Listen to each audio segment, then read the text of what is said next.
విజయవాడ నుండి విశాఖపట్నం ప్రయాణిస్తున్న రైల్లో విద్యార్థిని పట్ల ఒక వ్యక్తి అసభ్యంగా ప్రవర్తించాడు.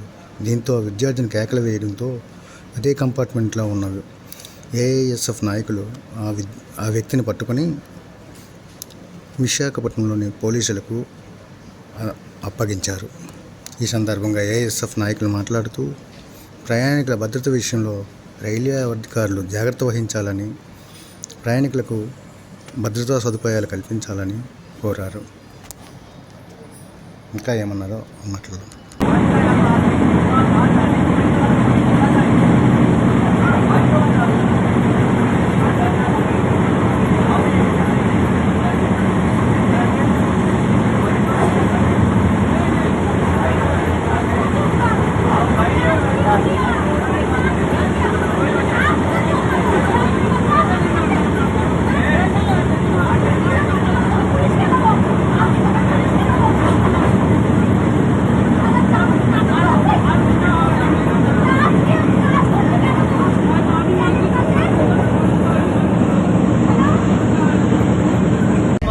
ఏఐఎస్ఎఫ్ రాష్ట్ర కోశాధికారి ఈరోజు విజయవాడ నుంచి వైజాగ్కి ప్రయాణిస్తున్నటువంటి ట్రైన్ నెంబర్ 12864 లో ఈరోజు ఒక ఆడపిల్ల విద్యార్థిని ఈరోజు రాత్రిపూట 2 గంటల సమయంలో నిద్రిస్తుంటే చాలా నిద్ర సమయంలో ఉన్నటువంటి ఇలాంటి వెధవలు వాళ్ళపైన అత్యాచారాలకు పాల్పడడానికి చాలా సిగ్గుచేటు.